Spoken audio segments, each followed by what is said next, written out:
For the longest time, my favorite albums were pretty locked down. In general, it was something of a three-way tie between two albums I have talked about extensively on this channel, and one that I haven't mentioned as much but is still very near and dear to my heart.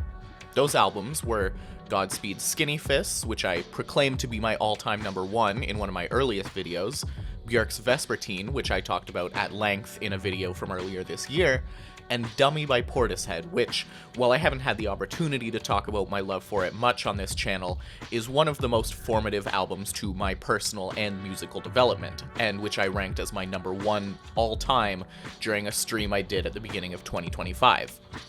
One thing that's interesting about these picks for me is that they all come from a very similar time frame. Skinny Fists and Vespertine come from 2000 and 2001 respectively, and while Portishead comes a bit earlier in 1994, it was ahead of its time enough that it still feels like it could have come out in that couple of years right before I was born. Other contenders like Shoo Shoo's A Promise and Modest Mouse's Moon in Antarctica solidify this trend, both of those albums also being from the early 2000s, and it led me to a question that I found myself asking with increasing curiosity as time went on. Is it even possible that my favorite album hasn't released yet? I mean, if the vast majority of albums I can lean on when someone asks what it is came out 20 or more years ago, what chance does a brand new album have of not only joining that fold, but overthrowing it completely, taking the crown as the album I would, without hesitation, call the greatest of all time? Here's the thing. I think we are currently living in the best era for music ever, by sheer quantity of masterpieces being released year to year. It's becoming somewhat of a joke in every one of my Album of the Year videos that I always have to say, this has been one of the best years for music of my lifetime. But it's true. I mean, we're not even done with 2025 and already have over a dozen records that I would wholeheartedly and unequivocally describe as having masterpiece status, and I don't doubt a handful more will be released between this video and my year-end list. Every genre has acts, new and old, who are bringing their respective sounds to places that have never been explored before, in ways that would be unimaginable to someone 20 years ago. When it comes to greatest of all time status, though, sheer quality isn't necessarily enough in my book. Context is almost equally important, both in terms of personal impact, how much my life has been touched even in small ways by the work, and historical importance. That's where newer releases, through no fault of their own, struggle to crack that highest echelon of favorite status for me, because no matter how much I love it right now, I have no idea how much Elucid's Revelator is going to mean to me in the broader context of my life, or if Yule's Soft Scars is going to maintain any kind of notable relevance years and years down the road. I'm laying all this out to give proper weight to what I'm about to say and to the title of this video, because this isn't something that happens often whatsoever, and I don't know when it will happen again. I've been asking that question for ages. Could my favorite album of all time be released in the present year? Is that even an option at this point? And on May 9th of this year, I got my answer. Yes.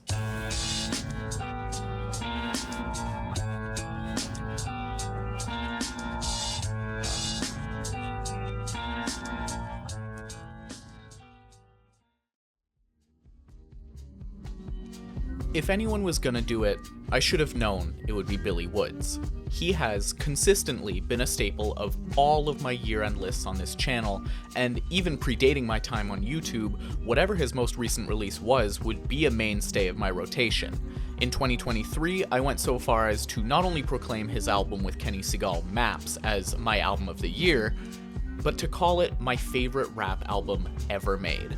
That album was clever, hard-hitting, lushly arranged, and is densely packed with fantastic, grounded wordplay and storytelling that even to this day I find myself uncovering new angles of. In the past year or two, I've come to the conclusion that hip-hop is my favorite genre of music, and so to call Maps my favorite rap album was not something to throw out flippantly just for the sake of saying it. I just genuinely couldn't picture a better record. I still adore Maps. I think it's an absolute triumph of a record, perfectly encapsulating Woods and Segal's skills at their peaks independently, and displaying the fact that their musical chemistry together rivals that of Madlib and Doom or Guru and DJ Premier. As a new album's release loomed, though, I started to hesitate because of how good that album was. I was worried that my expectations would be too high to ever compete, and that his 2025 album would be a relative disappointment. Thankfully, I was not only wrong, but aggressively so, and what we got was handily Billy Wood's best work to date, Gollywog. Now, immediately, I want to have a conversation about the name of the album. When the record dropped, there was a lot of discourse around the title because of the racist caricatured doll for which it's named. In particular, the discourse was centered around the question of whether or not white fans, such as myself, were even allowed to say it, or if it was a slur altogether.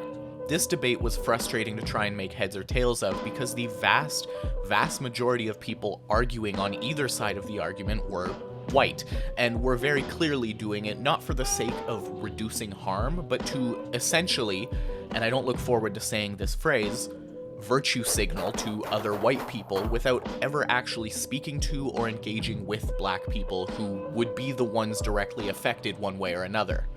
I don't claim to be better than any of the hip-hop fans on Twitter fighting about the title's slur status, but I want to say that in all of my searching online and talking directly with people, I wasn't able to find a conclusive answer.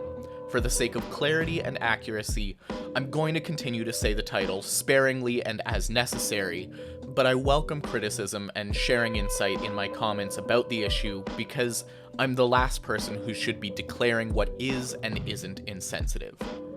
And while we're on the topic of some of the more caustic discourse that came about with this album's release, let's talk about everyone's favorite topic, post-rap. Let me make something abundantly clear right off the bat. There is no such thing as post-rap. If there was such a thing as post-rap, this wouldn't be it.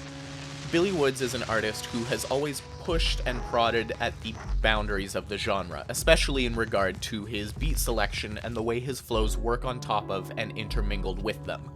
But nothing on this album is post in the same way that Sigur Ró is post-rock or Fugazi is post-hardcore. With those genres, post refers to an outright rejection of some of the core conventions of the genre and a retooling of the conventions that remain. In the case of post-rock, the definition has evolved through decades, but it often refers to the waiving of traditional song structures and raucous energy, instead opting to use traditionally rock-centric instrumentation to craft lush atmospheres and gradual progressions. Post-hardcore, on the other hand, takes the energy and ethos of hardcore punk, but expands on the sonic and music space those aesthetics can inhabit with sparse, jagged arrangements. I say all of this to put the idea of post-rap into perspective in the wider music space. Post-rap does not and ultimately cannot exist, not because of hip-hop's inability to experiment with the form, but for the opposite reason. Experimentation with the form is a core tenet of hip-hop's philosophy. With only two essential elements, rapped vocals and some form of rhythmic instrumental, it would be near impossible to outright remove one altogether without becoming a different style of music entirely. You can remove the rapped vocals and replace them with more traditionally sung ones, but then you've got trip-hop, which is a completely different genre. If you try and remove the instrumentals and replace them with something else, you either end up with something like nu metal, where the roots of hip-hop have been completely displaced, or it remains hip-hop, because the definition of hip-hop has never been so cut and dry as to exclude pretty much any instrumental sound, so long as the primary vocal style is rapping. None of this is to discredit the experimentation possible within hip-hop. Quite the opposite, in fact. The limitations that define the genre are broad enough that basically anything is possible within them, and we've seen examples of that for as long as the genre has existed. If you call this Billy Woods album, or even the often cited By the Time I Get to Phoenix, post-rap, you ignore the very similar and equally revolutionary innovations of early 2000s acts like Dalek and Cloud Dead, but more importantly, you erase the experimentation that was happening in the genre's infancy with acts like The Beatniks, The KLF, Rem LZ, and Death Comic Crew. How can This Is Rip Hop be post-rap when it was recorded long before most of the genre's defining acts got their start? This level of experimentation with form has been a part of hip-hop since its inception, and it's what makes it such an invigorating art form. We don't need a new term for it. So, what makes this album so special? Well, in short, it's the culmination of Billy Wood's legendary career up to this point, putting on full display the vision that was always present in his art, and giving it an even more unnerving level of specificity than we've ever seen before. Everything about Gollywog is uncomfortable, from the title down to the most minute details of any given instrumental, and that's important because it evokes not just the dissonance and unrelenting dread that exists within every aspect of present-day life, but also the looming structures that overcast every waking moment as we drag our feet forward into an oblivion of our own making. It's a freedom in admitting it's not gonna get better, Woods said on his 2022 album Ethiops, and this album takes that freedom and uses it to paint a black canvas on which strokes of white can be added, where we can craft hope from a void of apathy. Listening to the opening track's instrumental, aptly titled Jump Scare, I'm immediately reminded of some of the earliest releases of experimental rock bands like Carolina Rainbow. Truly unhinged, arrhythmic, full of jarring and dissonant bursts of noise, and what can only accurately be described as simply sounds. There's a through line to these various noises that appears in the form of a subtle drum pattern in the back of the track, but that rhythm follows a pocket that Billy Woods seems to intuit from next to nothing at the beginning of the song. Moments on this cut are alarming, like the piercing scream of noise that ushers in the drum pattern, but much more than that, there's this deeply unsettling aura of paranoia and dread that envelops the whole project, one which doesn't let up until the end of the album and beyond. And let's make another thing clear about this album. It's scary. It's a dark and tragic album, which is oftentimes quite difficult to listen to. Samples and lyrics all over the record reference horror tropes and Stephen King novels, but we should also be clear that this is not horrorcore. I don't say that because I think this album, or Woods, are too good for the genre, but because it very clearly has different aspirations. Not greater aspirations, mind you, but the feelings and ideas that Gollywog evokes aren't fully compatible with those of acts like Gravediggaz, Ghetto Boys, or even recent Clipping albums. Rather than to shock or elicit a kind of twisted satisfaction, Woods uses fear as a tool to maintain your attention, to get that impossible to look away feeling and force you to engage with the prose of his storytelling and the references that have always been integral to his writing style. He uses fear because, on every conceivable level, times are scary right now, and whether we want to acknowledge it or not, there's a paranoia in all of us that inspires our actions day to day.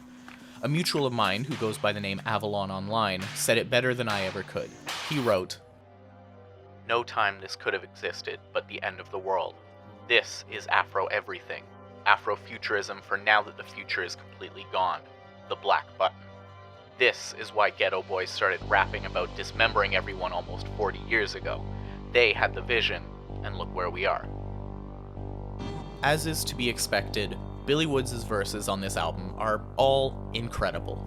I don't know if I've made it so clear in these terms on my channel before, but he is, without question, my favorite rapper and has been for a long time.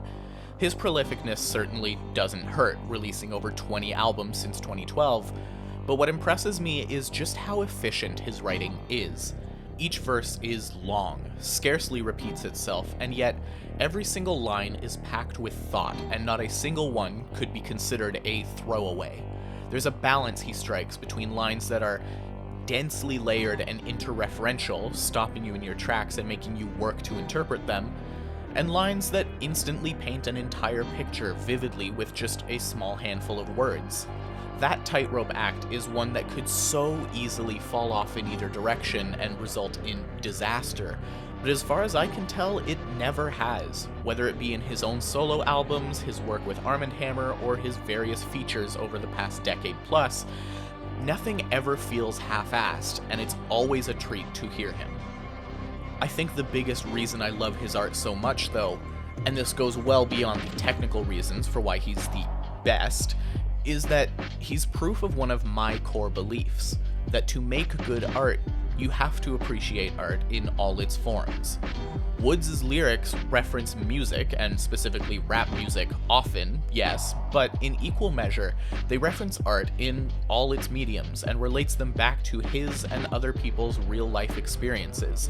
This can come in the form of historical references to classic African literature, Ethiopian military directors, contemporary hip-hop album covers, or any other infinite number of things. On this album, there's no shortage of variety, with Cinderella, The Usual Suspects, and various modern rap albums, including his own, being directly referenced among a host of other things. The through line, though, is Stephen King. Carrie, It, Misery, and more are very blatantly referenced across this thing, and in an interview with Rolling Stone, Woods cited the anthology film Cat's Eye, written by King, in which a cat acts as the through line for all three stories. In that same fashion, Woods' titular Gollywog doll lurks in the windows of every house, in the dark of every doorframe, and on the mantle of every living room across this album. At various points in the track list, racist caricatures and representations of colonial thought haunt the record. Needless to say, the Golly doll is a very obvious one with a long and insidious history, especially in the UK, but it's far from alone on the album. He also carves a direct line between this doll and the Voodoo doll on the aptly titled Doll Full of Pins, where we get the protagonist's most explicit appearance. Lead single Black Zombie ties the traditional Haitian voodoo representation of a zombie with the idea of post-colonial zombie states, where financial dependency and debt essentially drives the people with means to leave for greater opportunities in America, leaving behind the ones who can't make it out to fend for themselves. Universities empty, the troublemakers is drowned or driving Uber overseas, is essentially the thesis line of this track, and the way it closes makes what I believe to be a direct musical connection to Fela Kuti's legendary track, also titled Zombie, which that track deserves a video all its own. Elsewhere on the track list, Woods keeps up the themes of paranoia and death, even his own, on a track called Golgotha, the name of the hill in Jerusalem where Jesus was crucified. Whether directly or indirectly, he places himself in the shadow of a cross, and under the looming threat that is, historically, Christian colonialism. He can and does prep as much as he needs to, he can castle his chess pieces for extra safety, but one side still has more pieces on the board, and he's at a disadvantage no matter how dumb his opponent. Woods is a funny guy, as smart and clever people tend to be.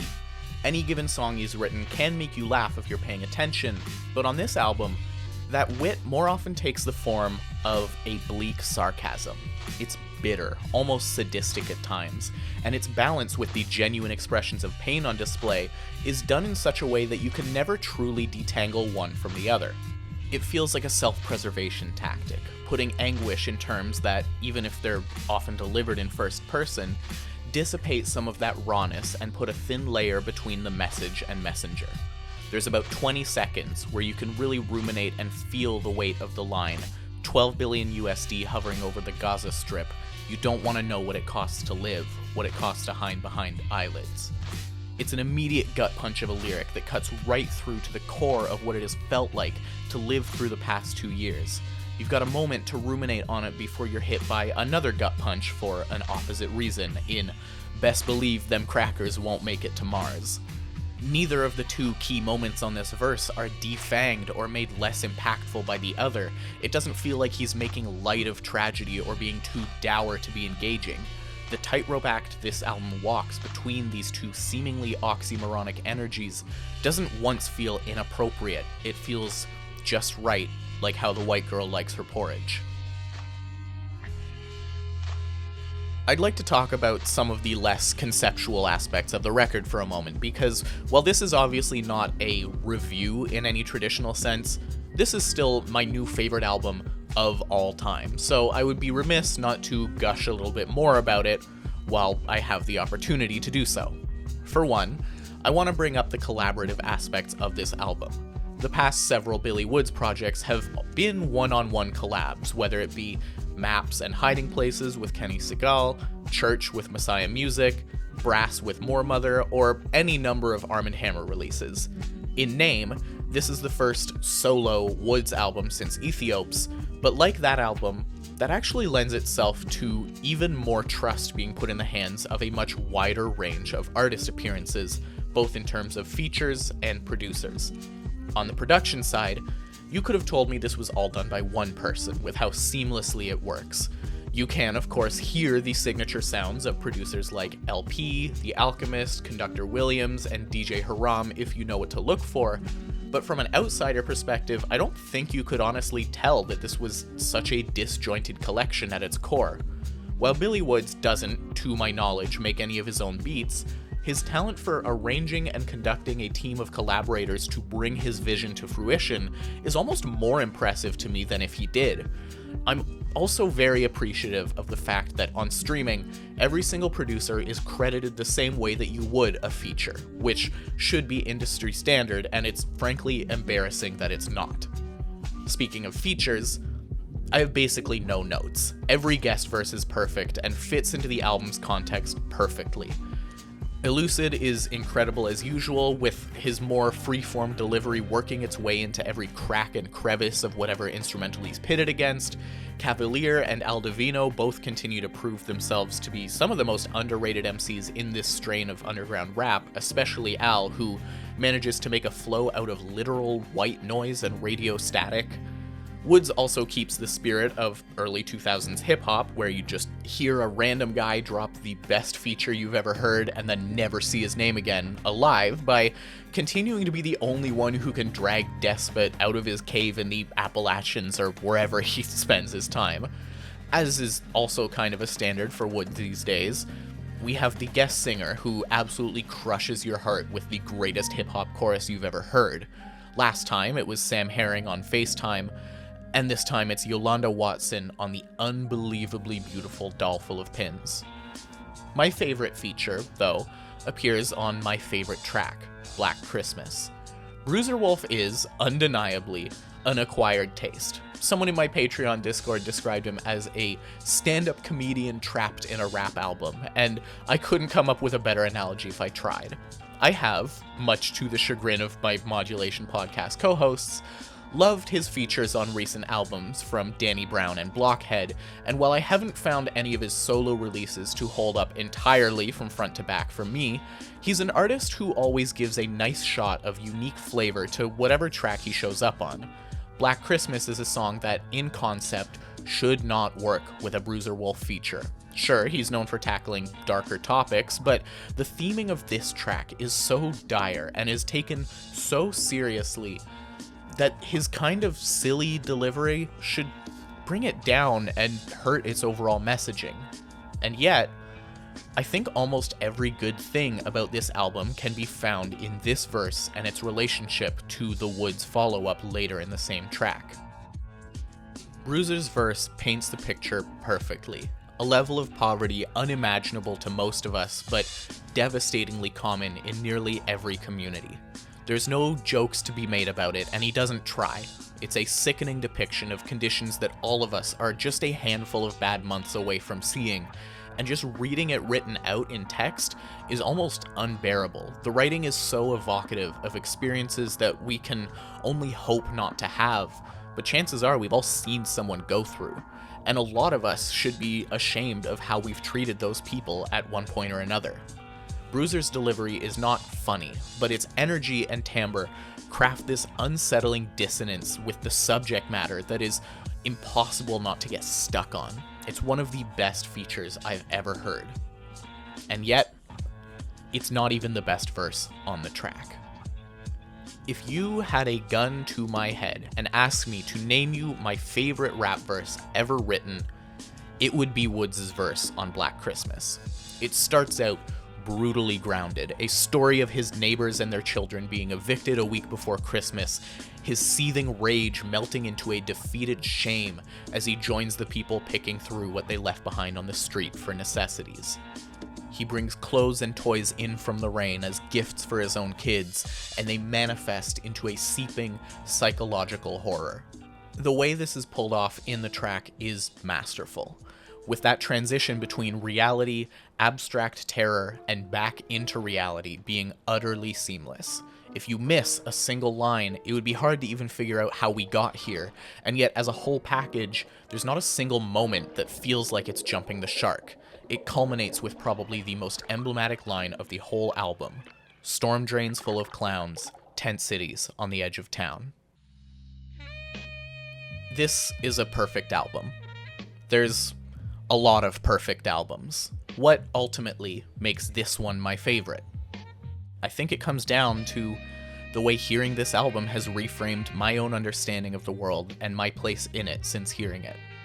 There are so many uncomfortable truths on this record, ones that I was keenly aware of beforehand, but that I lacked the perspective to properly tie together how they related to each other in my day-to-day. I feel ashamed about my failings in mitigating the spread of COVID. I feel hopeless watching a genocide move into its second year with next to no meaningful pushback from world authorities. I feel morally compromised going with cheap corporate options for daily necessities because it's what I can afford right now. I feel disgusted by the way I've been conditioned to recoil and close myself off at the sight of homelessness. I'm a white girl from Canada who is fortunate in a lot of ways. I can't and won't claim to understand this album, and I don't have an answer to its many questions. What I will claim is the way that it, like all good art, evokes empathy and gives me a space to explore what emotions I can relate to through someone else's words and sounds. Listening to this album as many times as I have has given me a space to pull the pieces apart, give all my hopelessness a home, and come back to the world with fresh eyes and the perspective to understand that, yeah, the future is gone, and yeah, I can't do anything about it. But I still have the agency to fight, love, and build new futures with the people I can make an impact on. I encourage you to do the same.